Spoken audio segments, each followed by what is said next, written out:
हम लोग श्रीमद् भागवतम के दूसरे स्कंद के चौथे अध्याय के 9 और 10 श्लोक को पढ़ रहे हैं और आज इनके प्रश्न, परीक्षित महाराज के प्रश्न समाप्त होंगे। मतलब इस सेक्शन में जो भी कल आपने सुना था कि भगवान श्री कृष्ण के चरित्र अत्यंत अद्भुत हैं और मान लो सुखदेव गोस्वामी जी पूछते हैं कि भाई आप तो सब कुछ जानते ही हैं तो क्यों प्रश्न कर रहे हैं, तो कहे थे कि नूनम भगवतो ब्रह्मन् हरिर अद्भुत कर्मणः दुर्विभाव्यमिवा भाति कविभिश्चापि चेष्टितम्। निश्चित ही भगवान, हे ब्रह्मन अर्थात सुखदेव गोस्वामी, निश्चित ही भगवान हरि के कर्म बहुत अद्भुत हैं। दुर्विभाव्यम इवा भाति, यह तो दुर्विभाव दुर्गे जैसे प्रतीत होते हैं। कविभिश्चापि चेष्टितम्, कवियों के द्वारा चेष्टा करने पे भी ये दुर्विभाव ही प्रतीत होते हैं। अब उसके बाद आगे वे प्रश्न कर रहे हैं, मेरे पीछे बोलिए। यदा यथा गुणांस्तु प्रकृतेर् यथा गुणांस्तु प्रकृतेर् युगपथ क्रमशोऽपि वा युगपथ क्रमशोऽपि वा बिभर्ति भूरिशस्त्वेकः बिभर्ति भूरिशस्त्वैकः कुर्वन् कर्माणि जन्मभिः कुर्वन् कर्माणि जन्मभिः यथा गुणांस्तु प्रकृतेर्युगपथ क्रमशोऽपि वा यथा गुणांस्तु प्रकृतेर्युगपथ क्रमशोऽपि वा बिभर्ति भूरिशस्त्वेकः कुर्वन् कर्माणि जन्मभिः बिभर्ति भूरिशस्त्वैकः कुर्वन् कर्माणि जन्मभिः यथा गुणांस्तु प्रकृतेर्युगपथ क्रमशोऽपि वा यथा गुणांस्तु प्रकृतेर्युगपथ क्रमशोऽपि वा बिभर्ति भूरिशस्त्वेकः कुर्वन् कर्माणि जन्मभिः बिभर्ति भूरिशस्त्वैकः कुर्वन् कर्माणि जन्मभिः यथा गुणांस्तु प्रकृतेर्युगपथ क्रमशोऽपि वा यथा गुणांस्तु प्रकृतेर्युगपथ क्रमशोऽपि वा बिभर्ति भूरिशस्त्वेकः कुर्वन् कर्माणि जन्मभिः बिभर्ति भूरिशस्त्वैकः कुर्वन् कर्माणि जन्मभिः यथा गुणांस्तु प्रकृतेर् यथा गुणांस्तु प्रकृतेर् युगपथ क्रमशोऽपि वा युगपथ क्रमशोऽपि वा बिभर्ति भूरिशस्त्वैकः बिभर्ति भूरिशस्त्वेकः कुर्वन् कर्माणि जन्मभिः कुर्वन् कर्माणि जन्मभिः। पूर्ण पुरुषोत्तम भगवान एक हैं, चाहे वह प्रकृति के गुणों से अकेले कर्म करें या एक साथ कई रूपों में विस्तार करें या कि प्रकृति के गुणों के निर्देशन हेतु बारी बारी से विस्तार करें। अन्वय देखिए, एक तु एक ही भगवान पुरुष रूप से, पुरुष रूप का अर्थात पुरुषावतार रूप में कारणोदकशाय विष्णु। युगपत अर्थात एक साथ, भूरिश वा अथवा अनेक रूपों में, जन्म भी मतलब ब्रह्मा आदि अवतार रूपी जन्मों के द्वारा, कर्माणि कुर्वन् सृष्टि आदि कर्मों को करते हुए भी, क्रमशः यानी क्रमशः, प्रकृति गुणान यथातु बिभर्ति, प्रकृति के अनेक गुणों को जिस प्रकार धारण करते हुए बताइए। समझ में आ गया ना? ये ऐसे नहीं समझ में आएगा, ये श्लोक आपको समझ में आएगा जब हम सारार्थ दर्शनी देखेंगे तब। जिस प्रकार हम पहले सारार्थ दर्शनी पढ़ेंगे उसके बाद फिर संस्कृत समझेंगे, नहीं तो संस्कृत समझ में नहीं आएगी। जिस प्रकार एकहम अर्थात पुरुष रूप में अकेले भगवान महाविष्णु के रूप में, युगपथ अर्थात एक साथ, युगपथ का अर्थ होता है एक साथ, एक ही समय में प्रकृति के सत्व रजो एवं तमोगुण के समूह को विवर्ती अर्थात पालन करते हैं, उसको नियंत्रण में रखते हैं, एवं उन प्रकृति के गुणों में लिप्त नहीं होते हैं, अपितु ईक्षण आदि द्वारा ही धारण एवं पालन करते हैं। तो इसके बारे में बताइए। क्या प्रश्न हुआ? एक भगवान महाविष्णु एक ही समय में प्रकृति के गुणों को धारण करते हैं और एक ही साथ उसी साथ उसको स्पर्श भी नहीं करते। तो युगपथ शब्द का यहाँ पे अर्थ है एक साथ। एक साथ का क्या अर्थ हुआ? धारण करते हैं, स्वीकार करते हैं, लेकिन उसी समय में स्वीकार नहीं करते। साइमल्टेनियसली, कॉन्करेंट इंग्लिश में कहा था, एक ही समय में दो कार्य करना, धारण करना, स्वीकार करना, लेकिन केवल एक ही साथ है, लेकिन टच भी कर रहे हैं, नहीं टच भी कर रहे हैं। अब समझ में आ रहा है? मैं कहूँ कि मैं इस माउस को धारण किया हूँ, तो उठाया हूँ, तो स्पर्श कर रहा हूँ, लेकिन ऐसा तो नहीं कि मैं बस आंखों से देखूंगा और ये उठना लग जाएगा, ऐसा तो नहीं हो रहा है। लेकिन यहाँ भी उदाहरण हम देखते हैं रिमोट कंट्रोल का। एसी का रिमोट है तो एसी को आप दूर से ही नियंत्रित कर लेते हो, तो एक ही समय में आप उस एसी को टच कर रहे हैं और एसी को टच नहीं भी कर रहे हैं, है कि नहीं? तो भगवान ने, आपने देखा ही, भगवान प्रकृति के गुणों के संपर्क में बिल्कुल नहीं आते हैं, लेकिन पालन करने वाले वही हैं। नहीं तो पहले वाला श्लोक कैसे समझ पाते? याम याम शक्तिम उपाश्रित्य, तो प्रकृति के गुणों भी तो उन भगवान की शक्ति है, उनका वह भगवान उसमें उनको लगाते हैं ना, प्रकृति के जगत की सृष्टि करने में। प्रश्न था ना कि भगवान कैसे जगत की सृष्टि करते हैं, पालन करते हैं, संहार करते हैं, तो क्या उसमें प्रकृति के गुणों को नहीं लगाया जाता है? लगाया जाता है। तो लगाने वाले भगवान हुए कि नहीं? कंट्रोल कर रहे हैं कि नहीं? प्रकृति के गुणों का पालन कर रहे हैं, लेकिन एक ही समय में, युगपथ मतलब एक साथ, उसी समय में वह उसका स्पर्श नहीं कर रहे। तो इस बारे में बताइए कैसे हो रहा है ये? ईक्षण का मतलब होता है देखना। देखिए, अगर आप नहीं समझ पा रहे हैं तो बहुत आसानी से समझ पाएंगे। प्रधान जानते हैं, जो लोग लगातार सुनते आए हैं वो जानते हैं कि भौतिक प्रकृति की अव्यक्त अवस्था को प्रधान कहते हैं, जिसमें रजोगुण, तमोगुण और सत्वगुण साम्य अवस्था में रहते हैं। मुझे पता है कि नए लोगों को लग रहा है कि मैं हेब्रू बोल रहा हूँ, जर्मन या ऐसा कुछ हो सकता है, लेकिन जो भक्त नियमित रूप से सुनते आए हैं उनके लिए कोई कठिनाई नहीं है। प्रधान एक माया शक्ति का ऐसी अवस्था है जिसमें कि गुण साम्य अवस्था में रहते हैं और कोई सृष्टि नहीं होती है, रजगुण, तमगुण, सत्वगुण। तो उसमें कोई व्यक्ति क्षोभ करता है, उसका नाम बताइए। किसने गलती करी क्षोभ करने की? किसने गुणों को डिस्टर्ब किया? महाविष्णु ने। तो कुछ एक्टिवेट किया कि नहीं? तो वो एक्टिवेशन का काम भगवान महाविष्णु के द्वारा हुआ, तो कहेंगे हाँ इसके रिस्पॉन्सिबल हैं, संपर्क में आ रहे हैं, लेकिन केवल इच्छण के द्वारा, केवल संकल्प मात्र से, केवल देखने मात्र से भगवान ऐसा कर रहे हैं। तो इसलिए सामीप्य और नियामक का संबंध है। भगवान नियामक हैं प्रकृति के गुणों का, लेकिन उसी समय में एक ही साथ सामीप्य, समीप है, स्पर्श नहीं कर रहे हैं। तो ये कैसे हो रहा है, ये हमको समझाइए। बाकी लोग, हम लोग तो खैर गुणों से पूरी तरह प्रभावित हैं, लेकिन अन्य लोग भी जब गुणों को कंट्रोल करते हैं तो गुणों को टच करके करते हैं, इसी कारण से वे गुणों से प्रभावित हो जाते हैं। लेकिन भगवान गुणों को कंट्रोल करते हुए, उनको धारण करते हुए भी उससे उसी समय में अस्पृष्ट रहते हैं। तो ये युगपथ का अर्थ है। कुछ समझ पा रहे हैं इस बात को? अच्छा, ये तो एक तरह से हुआ गुणों का पालन। दूसरा कह रहे हैं जन्म भी, यानी जन्म के द्वारा। किन के जन्म के द्वारा? ब्रह्मा, मरीचि आदि अवतारों के द्वारा। और भूरिशः मतलब बहुरूप धारण करके वह गुणों को धारण करते हैं। तो कैसे करते हैं? जैसे आप जानते हो कि ब्रह्मा जी भगवान के कौन से अवतार हैं? रजोगुण के अवतार हैं। तो भगवान ब्रह्मा जी के रूप में अपने आप को विस्तारित करके रजोगुण को धारण कर रहे हैं कि नहीं? देखिए, एक तो आपने सुना कि जो 3 गुण थे उनको भगवान डायरेक्ट धारण कर रहे हैं, अभी सुना आपने, उसको एक्टिवेट कर रहे हैं, और फिर अपने आप को ब्रह्मा आदि रूपों में विस्तारित करके उस गुण का भी मैनेजमेंट कर रहे हैं। और यहाँ भी आप जानते हैं अन्य देवता भी, जो विभिन्न प्रकार के देवता हैं, वे विभिन्न प्रकार के गुणों के द्वारा प्रभावित होते हैं। तो इस जगत में जो व्यक्ति जिस गुण से प्रभावित होता है वो उस प्रकार के देवता के प्रति आकृष्ट होता है। ये आपको प्रथम स्कंद के दूसरे अध्याय में सीखने को मिलेगा। कब पढ़ाएंगे इसको?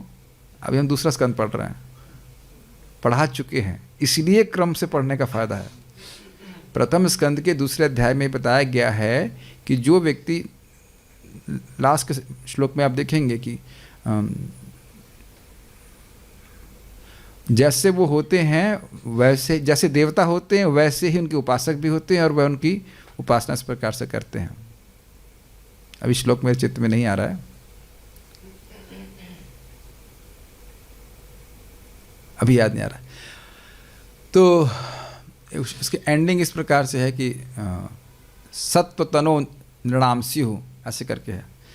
तो जो सबसे अच्छे क्षेम की प्राप्ति करते हैं विष्णु के बाद, यानी और छोड़ दीजिए उस बात को। बात यह है कि ब्रह्मा जी और अन्य देवता वह भी गुणों का धारण करने में, भगवान भूरिशः अर्थात विभिन्न देवताओं के रूप में होकर के किस प्रकार गुणों का पालन करते हैं, वह भी आप बताइए। क्या वे ऐसा क्रमशः अर्थात क्रम से करते हैं या एक साथ करते हैं? मतलब प्रश्न होगा कि ब्रह्मा जी बने, फिर ब्रह्मा जी के बाद मरीचि इत्यादि हुए, या एक साथ ही फैल गए? तो ये प्रश्न बन रहा है। इन सब का वर्णन आगे होगा। भक्त लोग जो सुनते हैं भागवत तो जानते हैं, तो क्यों होगा ये आप यहाँ से पकड़ लीजिए।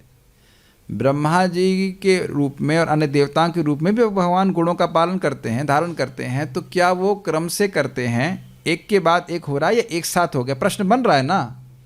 भगवान अकेले थे, गुणों को धारण कर रहे थे, अब उनको देवताओं के द्वारा धारण करना पड़ा, तो क्या वह एक साथ ही सारे देवता बन गए या एक के बाद बने एक? ये मेरा प्रश्न है। प्रश्न समझ में आ रहा है?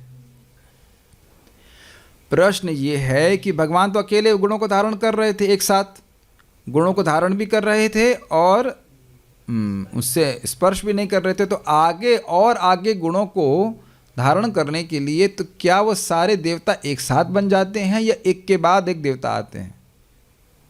ये हम जानना चाहते हैं। कुछ समझ पा रहे हैं? वे गुणों को कैसे धारण करते हैं? कर्माणि कुर्वन्, अर्थात सृष्टि के कार्य को वो करते हैं, अर्थात सृष्टि के कार्यों को करते हुए वह किस प्रकार से कार्य कर रहे हैं। अब देखिए संस्कृत समझ में आ जाएगी।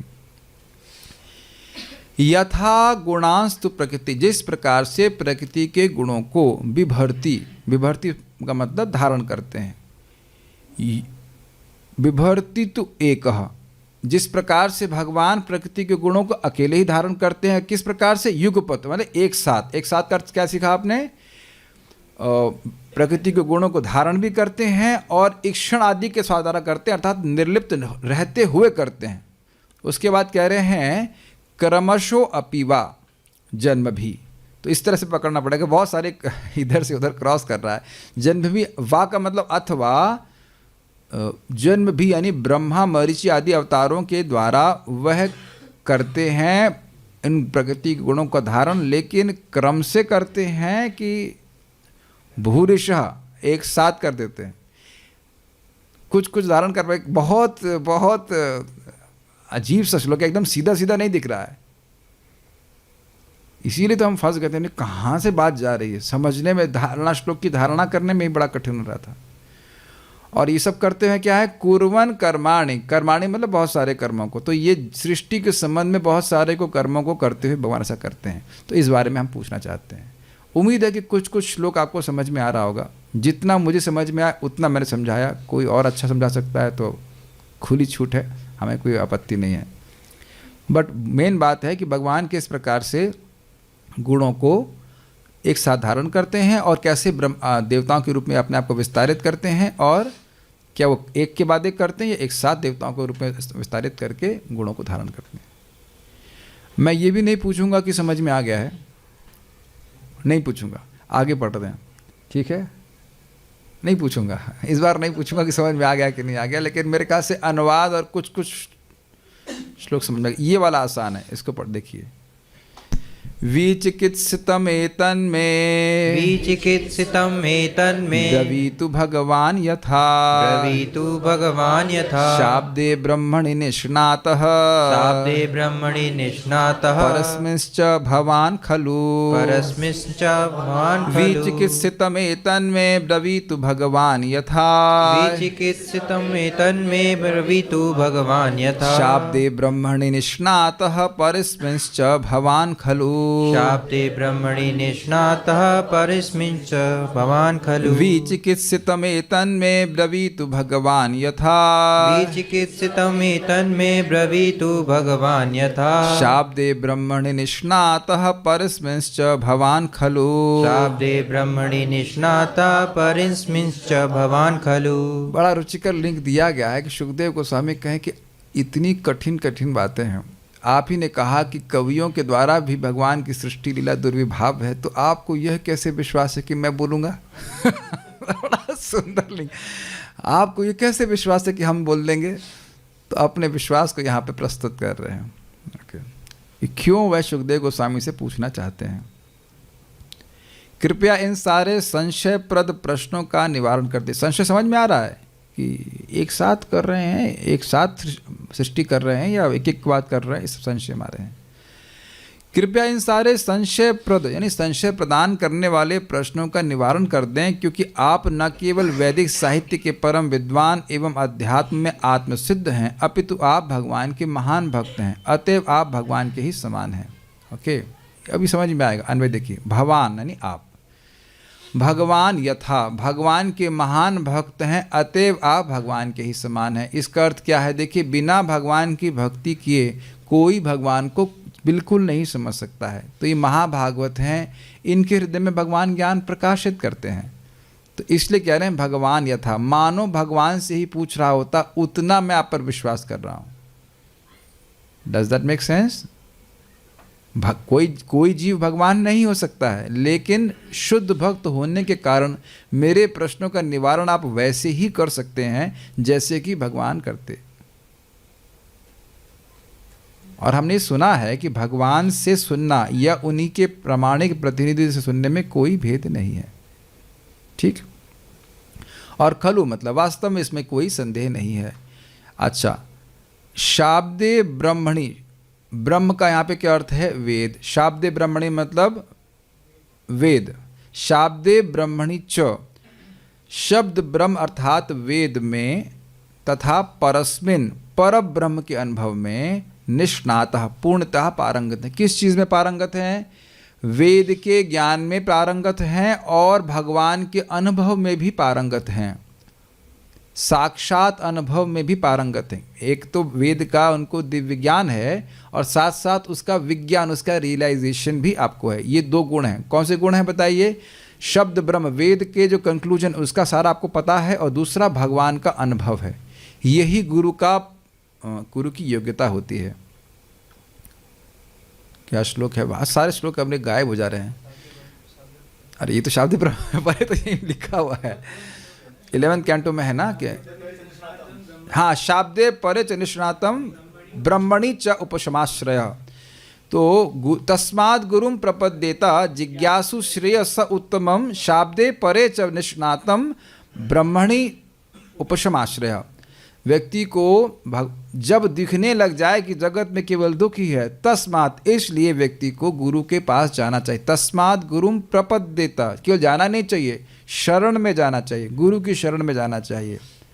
क्या करना चाहिए? जिज्ञासु श्रेयस उत्तमम, श्रेय की जिज्ञासा करनी चाहिए, उत्तम श्रेय की जिज्ञासा करनी चाहिए। ये तो शिष्य का गुण हो गया। और गुरु जी का गुण क्या है? शाब्दे परे च निष्णातम, शाब्दे अर्थात यही शब्द ब्रह्म में वे निष्णात हों, और ब्रह्मणि उपशमाश्रय, जो ब्रह्म है अर्थात भगवान में का अनुभव उनको प्राप्त है, इसलिए उपशम को प्राप्त है, अर्थात हृदय में कोई भोग की वासना नहीं है। तो यहाँ भगवान, ये तो बड़ा स्पष्ट है, भगवान का अनुभव था। और भगवान का अनुभव कैसे हुआ था? व्यासदेव जी के द्वारा श्रीमद् भागवतम श्रवण किए थे, और इस कारण से वेदों के सार को जानने वाले थे, इसलिए वेद का अध्ययन नहीं किए थे, ध्यान देना चाहिए। वेद का अध्ययन नहीं किए थे शुकदेव गोस्वामी, वेदों का जो सार है श्रीमद् भागवतम में का वह अध्ययन किए थे। शुकम अध्यापयामासा, याद आ रहा है आपको? प्रथम स्कंद में जो शुकदेव गोस्वामी को अध्यापन कराया था, क्या अध्यापन कराया था? श्रीमद् भागवतम का अध्यापन कराया था। तो वेदों का सार है, तो जो वेदों का सार श्रीमद् भागवतम, उसका ही अध्ययन किए थे, और वही आवश्यक है। तो उसमें वो निष्णात थे, और परस्मिन अर्थात भगवान श्री कृष्ण के दिव्य अनुभव में भी वह पारंगत थे। अतएव में एतत् विचिकित्सितम ब्रवीतु, मेरे इन संदेह पूर्व प्रश्नों को स्पष्ट करें।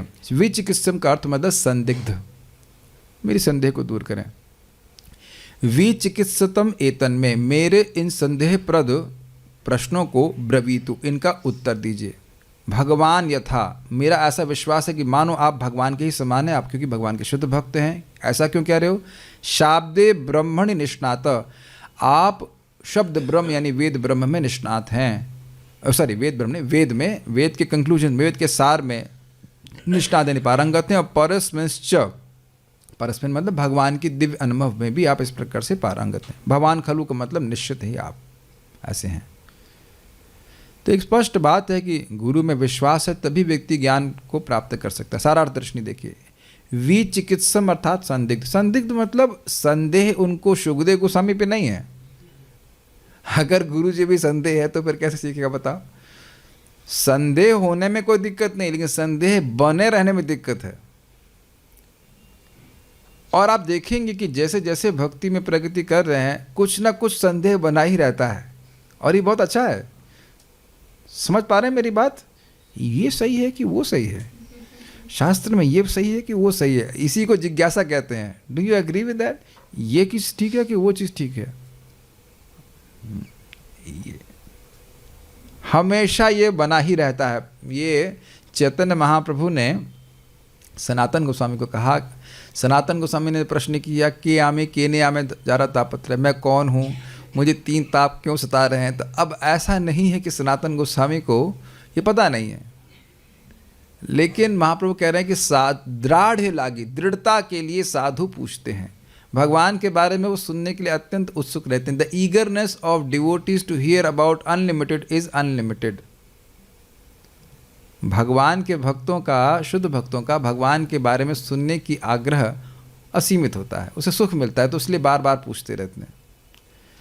यदि यह कवियों के लिए भी दुर्विभाव्य है तो आप कैसे जानते हैं कि मैं जानता हूँ?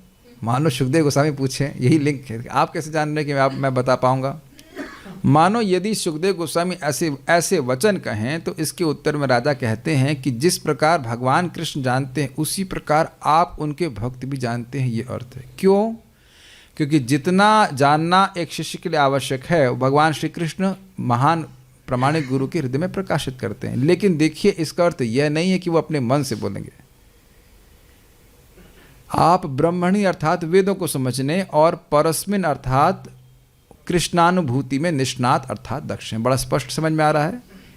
ये नहीं कह सकते, कोई कह सकता है कि गुरु जी जो बात बोल रहे हैं वो शास्त्र के विरुद्ध चल रही है क्योंकि हमारे गुरु जी का रियलाइजेशन है। ये नहीं चलता है, शास्त्र का ही रियलाइजेशन है, लेकिन उस शास्त्र की ही बात उसको गुरु रियलाइज करके बोल रहे हैं। लेकिन ऐसा नहीं कि शास्त्र को छोड़ करके बोले, इसलिए दोनों ही बातें बोली जा रही। ध्यान दीजिएगा कि समाज में बहुत बड़ी कठिनाई है कि बहुत बार लोग कहते हैं हमारे गुरु बहुत रियलाइज्ड हैं। तो तुम्हें क्या कैसे पता कि गुरु जी रियलाइज्ड हैं? वो शास्त्र की बात बतानी चाहिए, शास्त्र को छोड़ करके नहीं बताना चाहिए। गुरु, साधु और शास्त्र ये वैलिडेशन पॉइंट्स हैं। ऐसा नहीं कि गुरु जी कुछ बोल रहे हैं और शास्त्र कुछ और बोल रहा है और साधु कुछ और बोल रहे हैं तो हम क्या बोलेंगे? हम कुछ नहीं बोल पाएंगे, हम कुछ नहीं कर पाएंगे। Does it make sense? किंतु अन्य सभी शास्त्रकर्ता कृष्णानुभूति नहीं कर पाते, वे नहीं जानते। ये अंतर बता रहे हैं कि अन्य लोग जो कभी भी बोला गया, चाहे न्याय शास्त्र को लिखने वाले, वह न्याय शास्त्र लिखते जरूर हैं, लेकिन क्योंकि वो भगवान के शुद्ध भक्त नहीं है, इस कारण से भगवान उनको अनुभूति नहीं देते। वेदों का क्या प्रयोजन है वो पढ़ने के बाद भी नहीं समझ पाते हैं। आप समझते हो इसलिए प्रश्न कर रहा हूँ। इस संदर्भ में स्वयं भगवान की उक्ति है। क्या उक्ति है? बहुत सुंदर उक्ति है। किम विधत्ते किमा चष्टे किमानुद्या विकल्पयेत इतस्या हृदयम लोके नान्यो मदवेद कश्चना।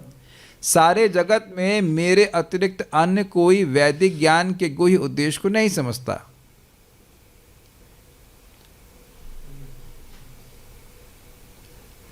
अतः लोग यह नहीं जानते कि कर्मकांड के अनुष्ठानिक आदेशों में वेद किस बात की संस्तुति कर रहे हैं, अथवा उपासना कांड में प्राप्य पूजा के सूत्रों से कौन सी वस्तु सूचित होती है, अथवा वेदों के ज्ञान कांड में विभिन्न संकल्पनाओं के माध्यम से किसकी विशद व्याख्या की गई है। श्रीमद् भागवत 11:21-42। अब ये श्लोक क्यों कोट किया? भगवान कृष्ण कह रहे हैं कि मेरे अलावा कोई नहीं जानता कि वेद का प्रयोजन क्या है। तो क्या ये कहना चाहते हैं कि मेरे अलावा कोई जान ही नहीं सकता है? ये नहीं कह रहे हैं। जो व्यक्ति भगवान श्री कृष्ण का आश्रय नहीं लेता है, उनके परंपरा में, उनसे आने वाली परंपरा में ज्ञान प्राप्त नहीं करता, वह नहीं समझ पाएगा, चाहे वो कितना भी वेद पढ़ ले। और जो उनसे आने वाले शिष्य परंपरा में समझ रहा है, वो समझ जाएगा कि वेद का प्रयोजन क्या है। आप 15वें अध्याय का श्लोक देखिए, यस्तम वेद सब वेदविद। क्या श्लोक शुरू होता है? 15वें अध्याय का 15.1 से शुरू होकर के तीसरे में अंत में कि ये जगत जो है ये अश्वत्थ वृक्ष की तरह, जो समझ गया कि इसे काटना है। ऊर्ध्वमूला मदः शाखा अश्वत्थम प्राहुरव्ययम छंदांस यस्य पर्णानि यस्तम वेद स वेदवित्। ये जगत जो है एक अश्वत्थ वृक्ष की तरह है और इसको काटना है, मतलब इस जगत से निकल के भगवान के धाम वापस जाना है। जो ये समझ गया ये वेद का प्रयोजन समझ जाएगा। और कैसे निकलेगा? भगवान श्री कृष्ण की भक्ति करके। वेदेश सर्वेर अहम एवं वेद्यो वेदांतकृत वेद विदेव चाहम। वेदों का उद्देश्य भगवान श्री कृष्ण को जानना है। तो जो लोग वेद पढ़ पढ़ के मर रहे हैं उनको ये बात नहीं समझ में आ रही है, और प्रभुपाद इसको अपने तात्पर्य में स्पष्ट बताएंगे। तो यहाँ पर बताया जा रहा है कि ये श्लोक क्यों कोट कर रहे हैं। वेद का प्रयोजन भगवान श्री कृष्ण जानते हैं, और भगवान श्री कृष्ण के हृदय में क्या है वो उनके भक्त जानते हैं। तो इसलिए वेद का प्रयोजन भगवान श्री कृष्ण जानते हैं और उनके अनुगत्य उनके भक्त जानते हैं। इसीलिए यहाँ पे कहा गया भगवान यथा। स्पष्ट है? ठीक है। वैष्णवों को चिद शक्ति प्रधान भगवान कृष्ण तथा राम आदि अवतारों की लीला श्रवण करना चाहिए, किंतु इसी प्रकार माया शक्ति प्रधान पुरुषावतारों की ब्रह्मांड निर्माण आदि लीलाओं को भी सुनना चाहिए। उन लीलाओं पर कटाक्ष नहीं होना चाहिए, अर्थात उनको भौतिक नहीं मानना चाहिए। श्रोता परीक्षित महाराज तथा वक्ता सुखदेव गोस्वामी का अभिप्राय था कि इन लीलाओं को भी जाना जाए, अर्थात भगवान की सृष्टि लीलाओं को भी जानना चाहिए।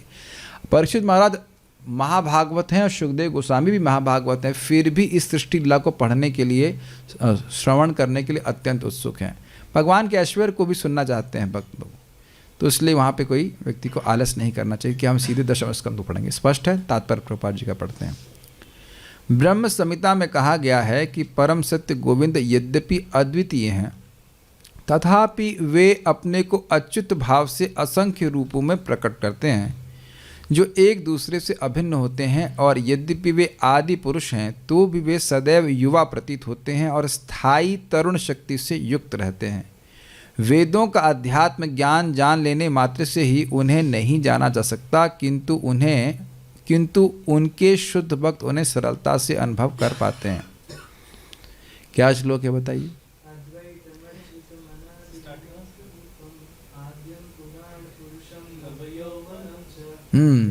अद्वैतमच्युतमनादिमनन्तरूपम् आद्यं पुराणपुरुषं नवयौवनं च वेदेषु दुर्लभमदुर्लभमात्मभक्तौ गोविन्दमादिपुरुषं तमहं भजामि।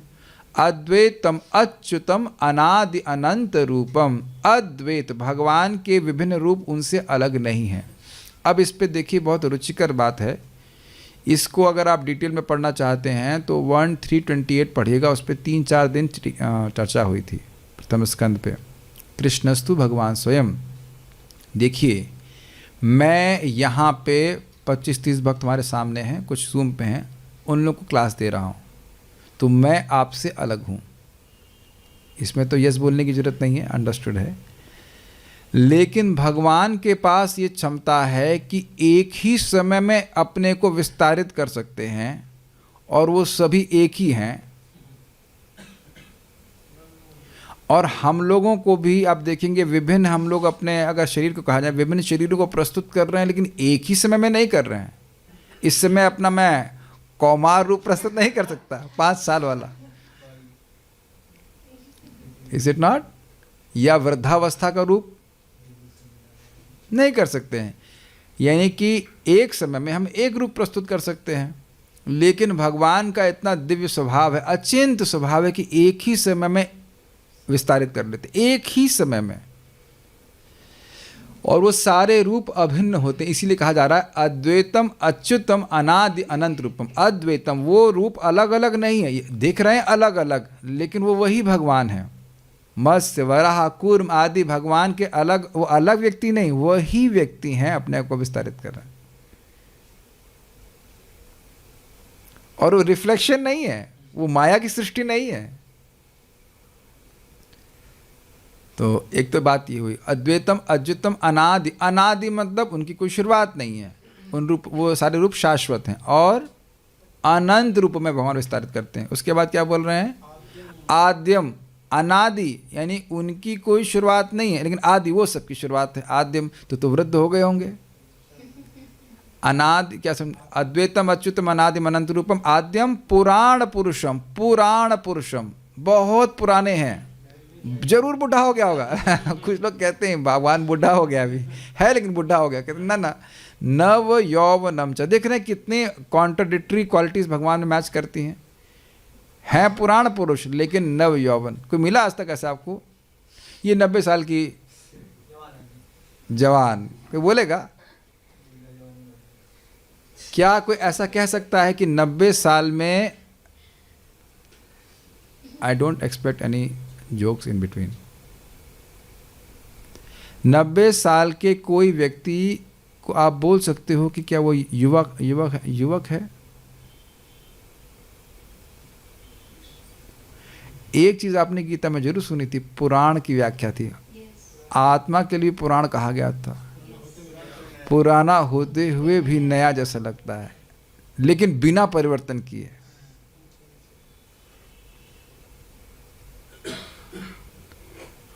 तो पुराण पुरुषम नव यौवनम च वेदेषु दुर्लभम अदुर्लभम आत्म भक्तौ। वेद के केवल वेद के कोरे अध्ययन से नहीं समझ सकते। बहुत ध्यान से सुनिएगा, जरा सा हम गलत समझें सुनेंगे तो बिल्कुल गलत डायरेक्शन में चले जाएंगे। केवल वेद के अध्ययन से नहीं भगवान को समझा जा सकता।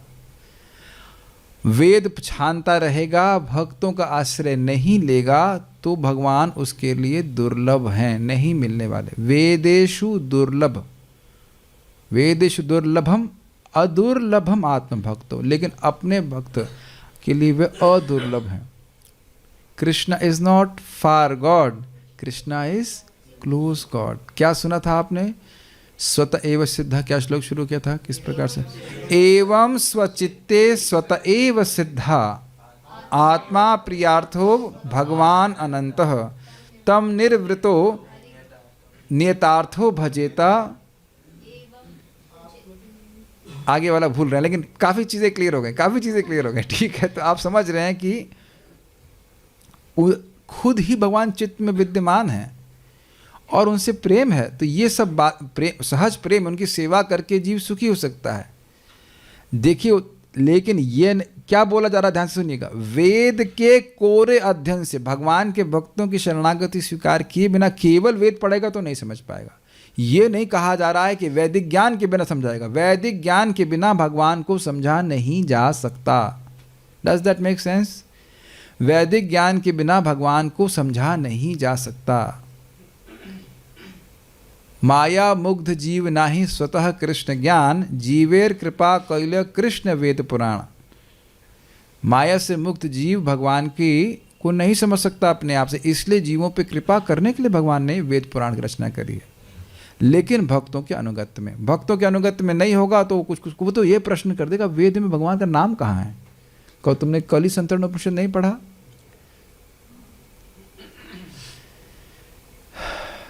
ये सच्ची घटना है, मैं उदाहरण पहले भी दे चुका हूँ। लखनऊ में एक बार हम किताब वितरण कर रहे थे, अपने मोहल्ले में कर रहे थे, और एक व्यक्ति के पास गए और ने कहा, बहुत अच्छा बेटा, बहुत अच्छा, तुम मुझसे उपनिषद का कोई भी मंत्र पूछो।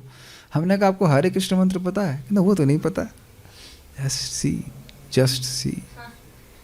दूसरा, प्रत्यक्ष हमारे ही ग्रुप में भरतपुर में एक डिवोटी हैं, वो खूब संस्कृत पढ़े। बोले प्रभु जी यही उपनिषद पढ़ लिया हमने, सारा वेदांत पढ़ लिया, वेदांत सूत्र पढ़ लिया, ये सब पढ़ लिया, लेकिन ये नहीं समझ में आया कि भगवान कृष्ण हैं। गीता भी पढ़ ली और आपको समझ में नहीं आएगा कि भाई वो ये क्या हो रहा है, श्री भगवान वाचा, क्या इसका अनुवाद नहीं कर रहे हैं वो?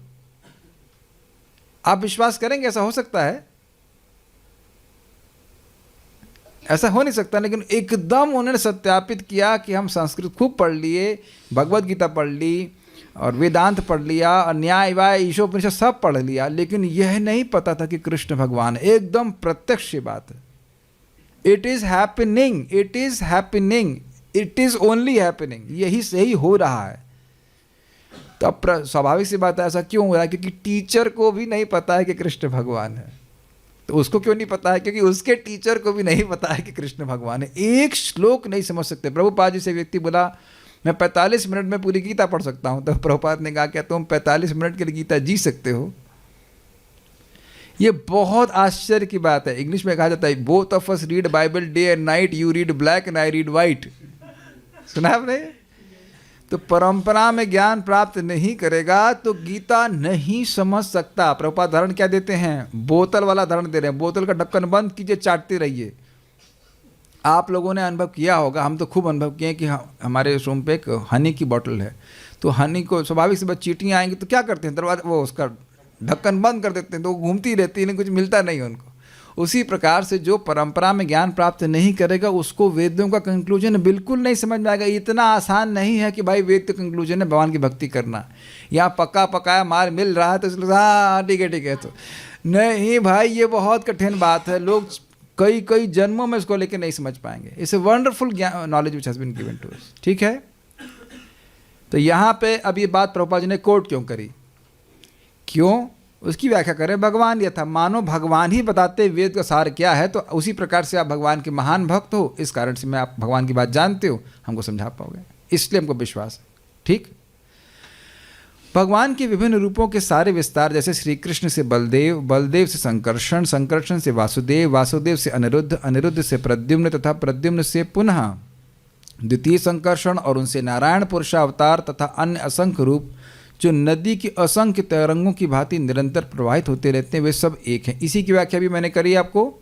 भगवान एक हैं लेकिन अपने आप को विस्तारित करते हैं, वो एक ही व्यक्ति हैं। लेकिन एक रुचिकर बात बताऊंगा, जैसे भगवान श्री कृष्ण अपने आप को बलराम जी के रूप में विस्तारित करते हैं, तो बलराम जी यद्यपि भगवान कृष्ण से यानी कि गोलोक विहारी भगवान श्री कृष्ण से अभिन्न हैं, लेकिन जिससे वो विस्तारित होते हैं उनके प्रति उनका सेव्य भाव होता है। ये बात समझ पा रहे हैं? बलराम जी और भगवान कृष्ण में भेद नहीं है, लेकिन बलराम जी कृष्ण के विस्तार हैं तो उनका ये भाव होता है कि कृष्ण मेरे स्वामी हैं, और बलराम जी आगे जितने अपने आपको अन्य नारायण स्वरूपों में विस्तारित करते हैं वो ये मानते हैं कि बलराम जी हमारे स्वामी हैं। This is very interesting. यद्यपि वही एक व्यक्ति है, नहीं समझ में आ रहा हो, वही व्यक्ति हैं, कोई भेद नहीं है, लेकिन सेव्य भाव है। और ये हर विष्णु स्वरूप में होगा। You can scratch your brain hitter for time eternity. समझ रहे? वही व्यक्ति है तो सेव्य भाव क्यों हो रहा है? क्या प्रमाण है प्रभु जी? लघु भागवतामृत, इसकी बहुत शुरुआत में व्याख्या की गई थी। आई थिंक जब हम 1.3.28 पढ़ा रहे थे तब उसको समझाया गया था डिटेल में, तो जिसके पास समय वहाँ पढ़ सकते हैं। लघु भागवतामृत ग्रंथ रूप गोस्वामी जी का रचित है। For further information research scholars they can read that. एक आपको मैं जानबूझकर कुछ पॉइंट ऐसे बोल रहा हूँ जहाँ कि आपकी शायद बुद्धि में कुछ कौन ये क्या विषय है, उसको यहाँ पढ़ाया नहीं जाएगा, उसको आप अगर समय मिले तो आप रिसर्च कर लीजिएगा, बहुत इंटरेस्टिंग है। और बाकी की जब ये कोर्स भागवतम का हो जाएगा तो फिर लघु भागवतम, मेरे तो बृहद, पहले लघु फिर बृहद सब पढ़ाया जाएगा। वे समान शक्ति वाले दीपकों की भांति हैं जो एक दूसरे को प्रदीप्त करते हैं, यही भगवान की दिव्य शक्ति है। क्या श्लोक है जरा बताइए? दीपार्चिरे विहिदाशांतरमभ्युपेत्य दीपायते हि विवृत हेतु समान धर्मा यस्तादृगेव हि विष्णु च तया विभाति गोविंदमादि पुरुषम तमहम भजामि। जैसे एक दीपक बहुत सारे अन्य दीपों को प्रज्वलित करे और वो सारे एक ही समान जलेंगे लेकिन फिर भी एक मूल दीपक है, उसी प्रकार से भगवान श्री कृष्ण अपने आप को विभिन्न विष्णु स्वरूपों में विस्तारित करते हैं। वो सभी भगवान के समान शक्तिशाली हैं, लेकिन फिर भी एक मूल विष्णु कृष्ण हैं जो जिनके ऊपर अन्य सभी विष्णुओं की सत्ता आश्रित रहती है। समझ में आ गया? अरे बहुत इजी है। भगवान कृष्ण उनसे विस्तार हुए बलराम जी से अन्य सारे विष्णु स्वरूप विस्तारित हुए, तो कैसे हैं? वो शक्ति की दृष्टि से सभी लोग बराबर हैं, लेकिन एक रुचिकर बात यह है कि भगवान के अन्य विष्णु स्वरूप जानबूझ करके पूरी शक्ति का प्रदर्शन नहीं करते। यद्यपि उनकी शक्ति भगवान कृष्ण के बराबर ही है, लेकिन पूरी शक्ति का प्रदर्शन नहीं करते। जितना आवश्यक है वो उतना ही प्रदर्शित करते हैं। लेकिन भगवान श्री कृष्ण जब आते हैं तो अपने पूर्ण ऐश्वर्य, पूर्ण माधुर्य को प्रकाशित करते हैं। कुछ अंतर समझ पा रहे हैं या हम बहुत तेज जा रहे हैं? ये मैं पहली बार नहीं बोल रहा हूँ, इस रिपीटिशन ऑफ 1.3.28 जो इस श्रीमद् भागवतम का कौन सा सूत्र? परिभाषा सूत्र है जो दीपक की भांति पूरे शास्त्र को आलोकित कर रहा है। तो समय निकाल करके उसको पढ़ेंगे तो वहाँ समझ में आएगा।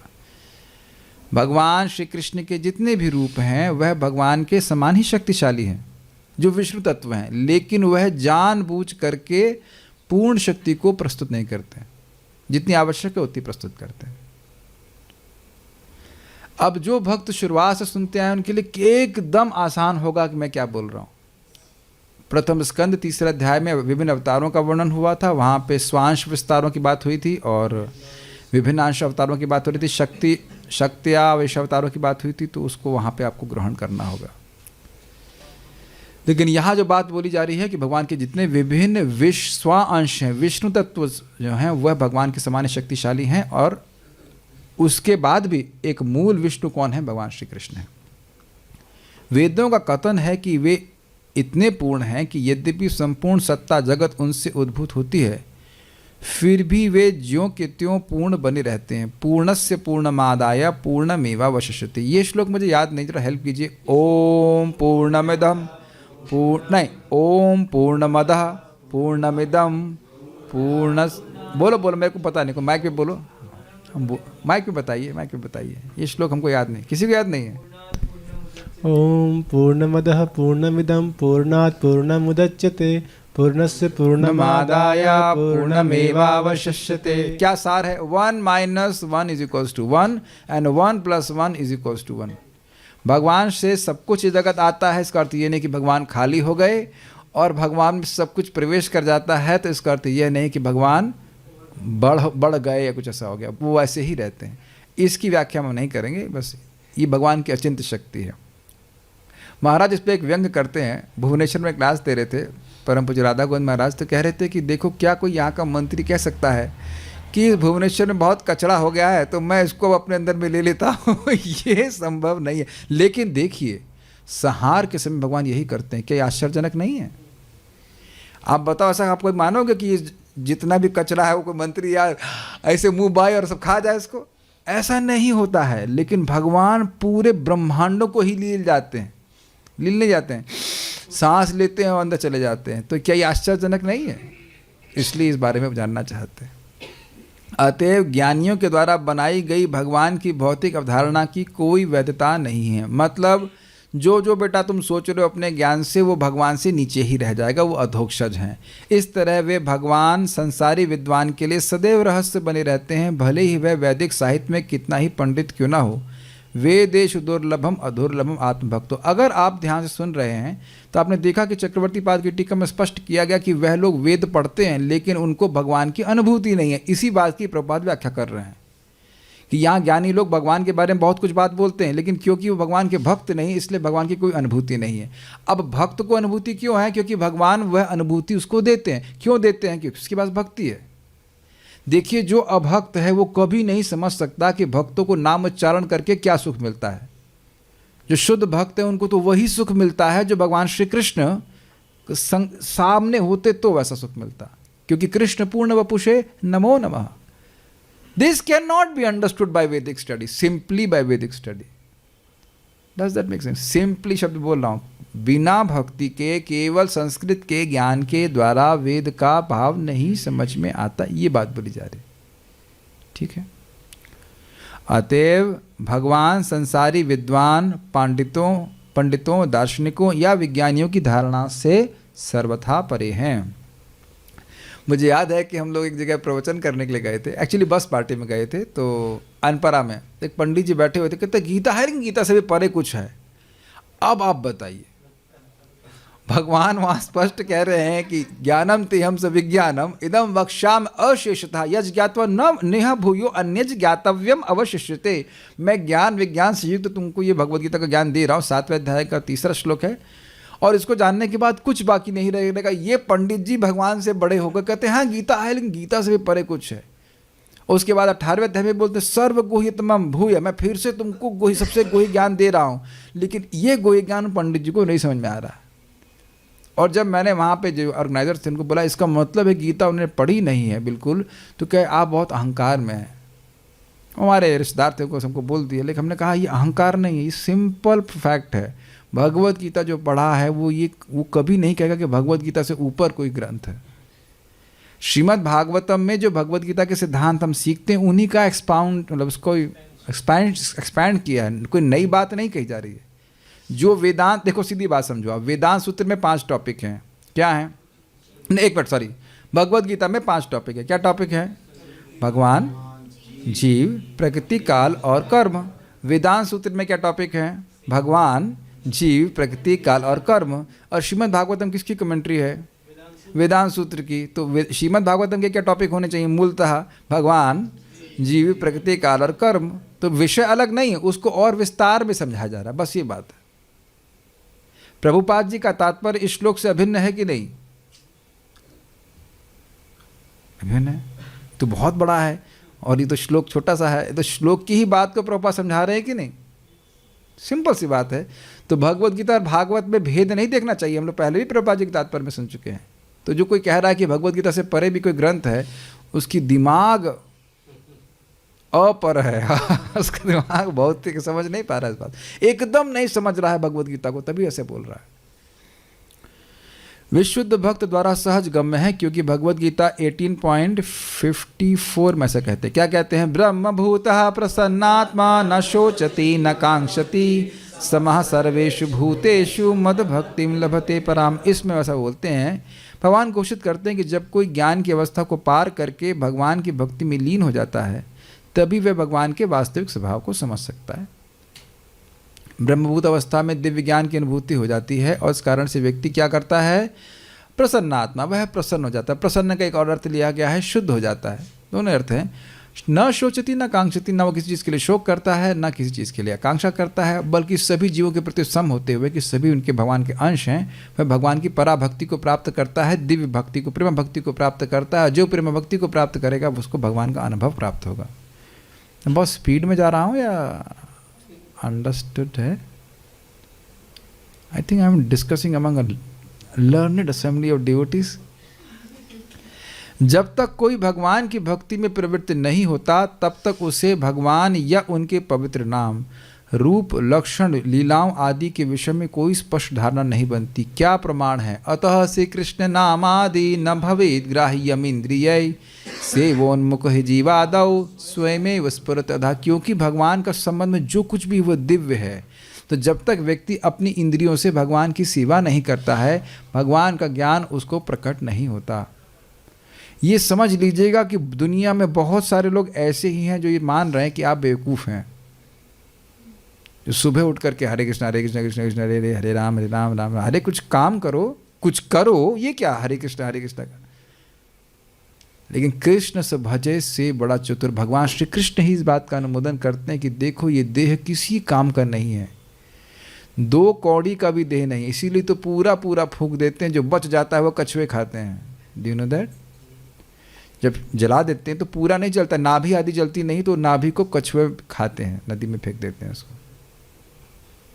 किसी काम का नहीं। लेकिन इसी जीव को हिला करके, कैसे हिला, जरा हिला के दिखाइए, हरे कृष्णा कृष्णा कृष्णा हरे हरे, हरे राम राम राम हरे हरे। इसी जीव को हिला हिला करके व्यक्ति वैकुंठ की प्राप्ति करके, चतुराई नहीं है, जो एकदम व्यर्थ की चीज़ है उसका उपयोग इतने बढ़िया पुरुषार्थ को प्राप्त करने के लिए व्यक्ति कर रहा है।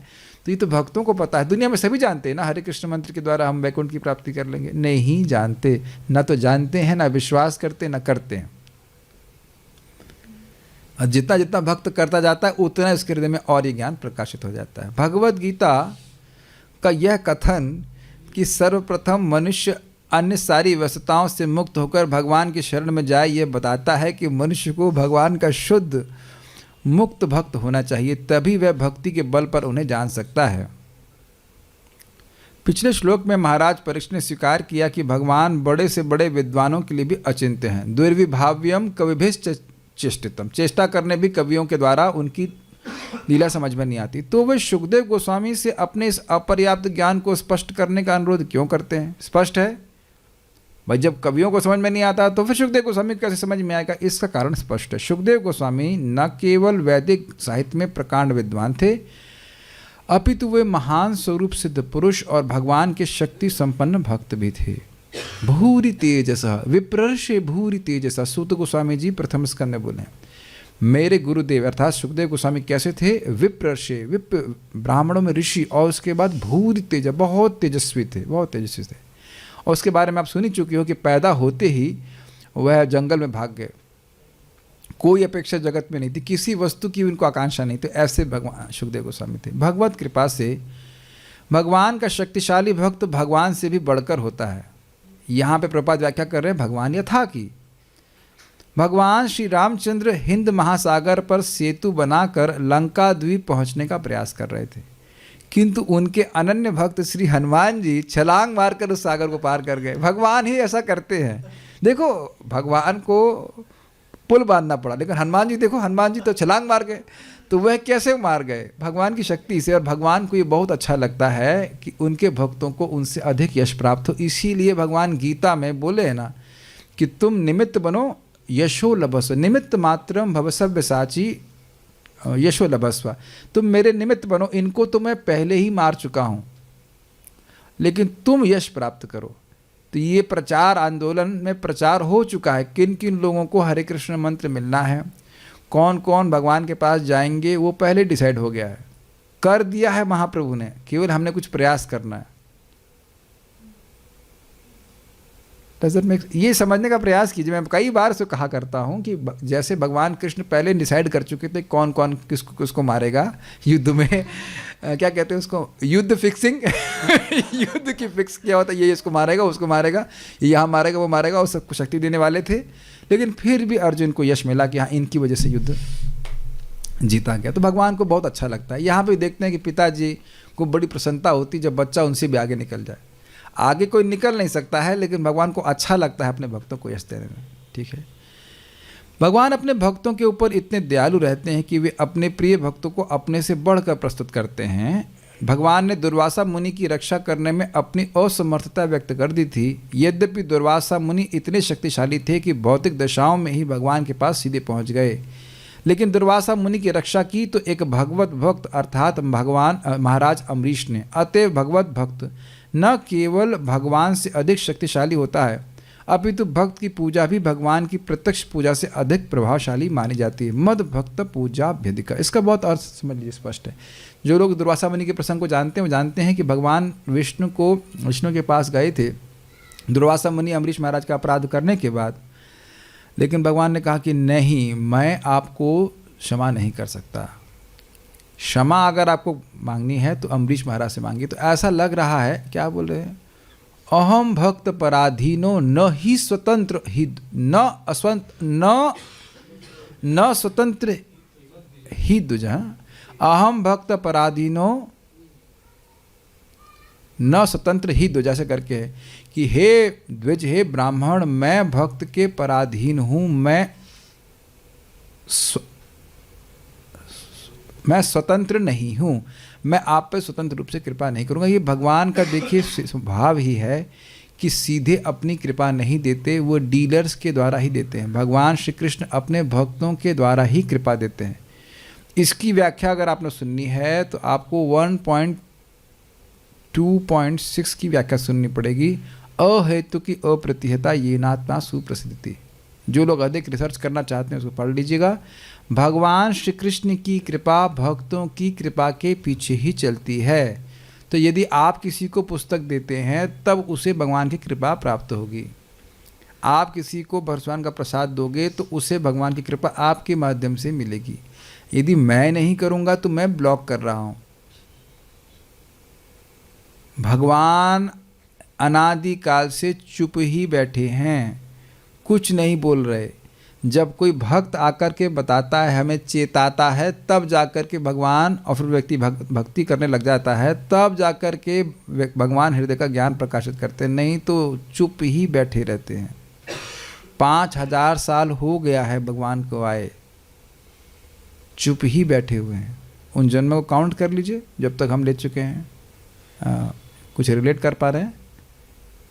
जो लोग क्लास में सो रहे हैं, आपको पता चला मैंने क्या बोला? कौन सो रहा है, नाम नहीं बोल रहे। 5000 साल बीत चुके हैं भागवतम सोते सोते, ये कितना 5000 साल से चल रही है।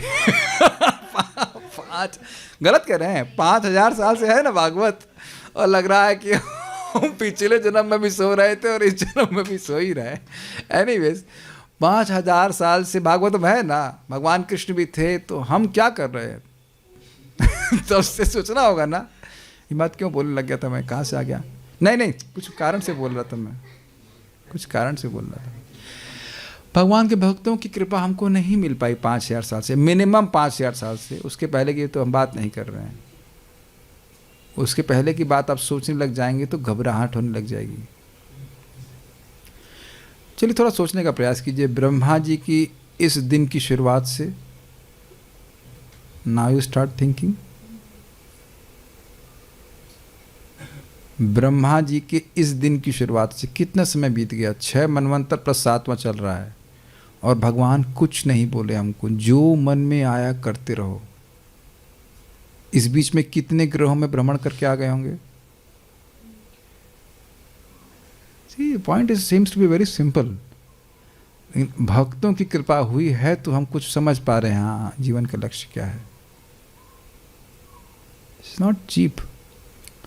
तो इसीलिए भक्तों की कृपा के पीछे ही भक्तों की कृपा के पीछे ही भगवान की कृपा चलती है। नहीं तो भगवान एकदम चुप बैठे रहते हैं, कुछ नहीं बोलते। जो करना है करो, जो करना है करो, यथा इच्छा से तथा करो, कुछ नहीं बोलते। चाहते हैं कि जीव उनके पास वापस आ जाए, लेकिन सीधे कुछ नहीं बोलते। बहुत ज़्यादा चाहते हैं कि हर जीव उनके पास वापस चला आए, लेकिन सीधे कुछ नहीं बोलते। वो भक्तों के द्वारा ही कृपा करते हैं। इसलिए कह रहे मद भक्त पूज्या भेदिका। भक्तों पूजा का मतलब सम्मान करना चाहिए, भक्तों का सम्मान अधिक करना चाहिए। यस। अतएव निष्कर्ष यह निकला कि गंभीर भक्त को सर्वप्रथम ऐसे गुरु के समीप जाना चाहिए जो न केवल वैदिक साहित्य में निष्णात हो, अपितु महान भक्त भी हो, जिसे भगवान की एवं उनकी विभिन्न शक्तियों की वास्तविक अनुभूति हो। श्रील प्रभुपाद जी ऐसे गुरु हैं, और परम उनके जो प्रतिनिधि हैं वो भी इसी प्रकार के हैं। ऐसे भक्त गुरु की सहायता के बिना कोई व्यक्ति भगवान के अध्यात्म विज्ञान में प्रगति नहीं कर सकता है। शुकदेव गोस्वामी जैसा प्रामाणिक गुरु न केवल भगवान की अंतरंग शक्तियों के विषय में बताता है, अपितु वह यह भी बताता है कि वे किस तरह अपनी बहिरंग शक्ति के साथ कार्य करते हैं। बहुत सुंदर बात प्रभुपाद जी समझा रहे हैं। प्रामाणिक गुरु दोनों बातें बताता है। ऐसा नहीं कि सीधे दशम स्कंद में चला गया और शिष्य को कुछ भी समझ में नहीं आया कि वो किसकी लीला सुन रहा है। कोई भगवान के प्रति आदर बुद्धि नहीं हुई। आप बारंबार सुन रहे हैं। और प्रभुपाद जी भी देखिए कितने मनोयोग से तात्पर्य को लिख रहे हैं। देख रहे कितने लंबे लंबे तात्पर्य, सबसे लंबे तात्पर्य प्रथम स्कंद के हैं। प्रभुपाद जी इसको बोले हैं कि प्रथम स्कंद में मैंने सब कुछ दे दिया, अगर आपने ठीक से समझ लिया तो आपको सारी फिलॉसफी समझ में आ जाएगी। और आप सभी लोग देखे भी होंगे कितना विशद व्याख्या प्रभुपाद जी की है। ये प्रामाणिक गुणों का लक्षण है। धैर्य से सिखाना है, जल्दी जल्दी में कुछ नहीं सिखाते हैं। अगर वो सिखाना चाहते हैं, क्योंकि जानते हैं कि दशम स्कंद नहीं डाइजेस्ट कर पाएगा जब तक कि 9 स्कंद ठीक से नहीं पढ़े हैं। नहीं तो सुखदेव गोस्वामी बोलते ही क्यों, बहुत अच्छी बात है। अंतरंग शक्ति में भगवान की लीलाएं उनकी वृंदावन के कार्यकलापों के रूप में प्रदर्शित होती हैं, किंतु उनकी बहिरंग शक्ति के कार्यकलाप उनके कारणार्णवशाय विष्णु, गर्भोदकशाय विष्णु तथा क्षीरोदकशाय विष्णु के रूप में प्रकट होती हैं। श्री विश्वनाथ चक्रवर्ती वैष्णवों को उपदेश देते हुए कहते हैं कि उन्हें केवल भगवान के कार्यकलापों यथा रासलीला के सुनने में ही रुचि नहीं लेनी चाहिए, अपितु उनके पुरुषावतारों के रूप में की गई सृष्टि तत्व लीलाओं में भी रुचि लेनी चाहिए। जैसा कि महाराज परीक्षित ने आदर्श शिष्य के रूप में आदर्श गुरु सुखदेव गोस्वामी से ली। इससे हमें शिक्षा क्या प्राप्त हो रही? शिक्षा ये है कि देखिए, अब जब सृष्टि का वर्णन आएगा तो हम तकिया लेके सो नहीं जाएंगे। सुन तो लिया है आपने, लेकिन एप्लीकेशन क्या है? हाँ चलो अब थोड़ा सा नींद पूरी कर लें। एक भक्त को हम प्रेम से डांट रहे हैं कि प्रभु जी क्या करें, दिन में नींद नहीं आती। तो क्या हमने भागवत में सोने के लिए है? दिन में भाई आधा घंटा सो लीजिए, 1 घंटा सो लीजिए, तो कम से कम भागवत में तो जगिए।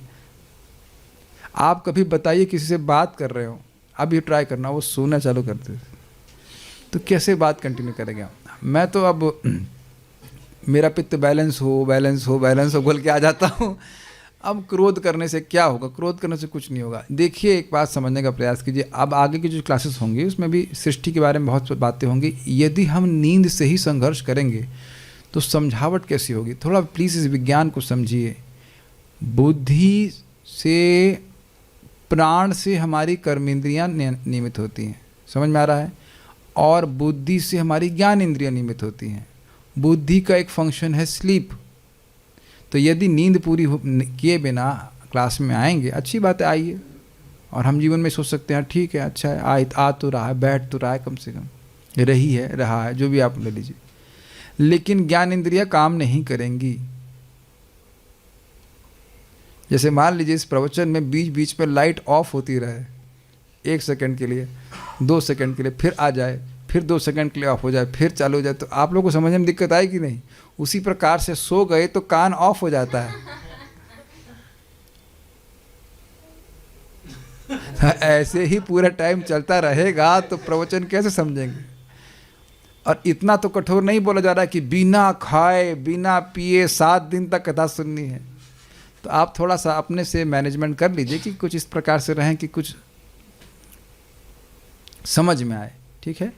तो बातें बड़ी स्पष्ट हैं। अब उसके बाद सुखदेव गोस्वामी, सूत गोस्वामी जी बोलेंगे और फिर इस अध्याय में उत्तर नहीं देंगे। वह सुखदेव गोस्वामी जी मंगलाचरण करेंगे और उन मंगलाचरण के श्लोकों का हम आस्वादन करने का प्रयास करेंगे आगे की क्लासेस में। कोई प्रश्न है यहाँ पे क्या? मरीचि कौन है? ब्रह्मा जी एक जीवात्मा हैं, तो वो भगवान के पुरुष अवतार कैसे हैं?